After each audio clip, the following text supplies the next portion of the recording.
Iman yang bertahan di saat paling sunyi. Ada masa dalam hidup ketika suasana menjadi sangat sunyi. Doa terasa sepi, tidak ada tanda, tidak ada suara, dan seolah-olah Tuhan diam. Di saat seperti ini, iman kita diuji bukan oleh badai besar, melainkan oleh keheningan yang panjang. Namun justru di saat paling sunyi itulah, iman yang sejati dibentuk dan dimurnikan. Firman Tuhan berkata dalam Mazmur 62 ayat 2, "Hanya dekat Allah saja aku tenang, daripadanyalah keselamatanku." Kesunyian sering membuat kita merasa sendirian, tetapi firman Tuhan menegaskan bahwa dekat dengan Tuhan tidak selalu terasa ramai.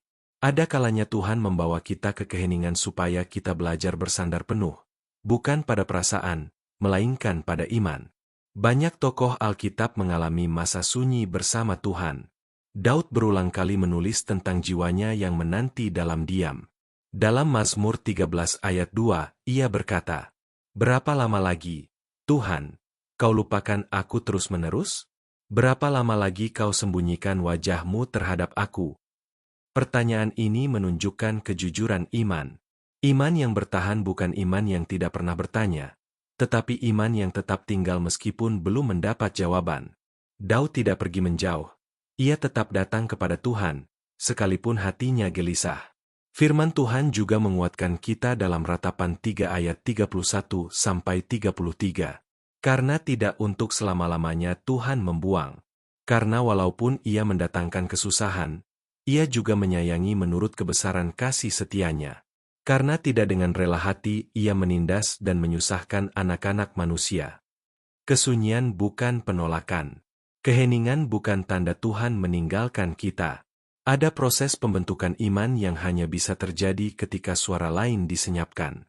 Di sanalah iman belajar bertahan bukan karena melihat, tetapi karena percaya. Firman Tuhan berkata dalam Ibrani 10 ayat 23, "Marilah kita teguh berpegang pada pengakuan tentang pengharapan kita, sebab Ia, yang menjanjikannya, setia." Jika hari ini kita berada di saat yang sunyi, jangan menyerah.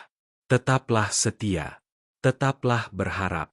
Iman yang bertahan di saat paling sunyi adalah iman yang paling berharga di hadapan Tuhan.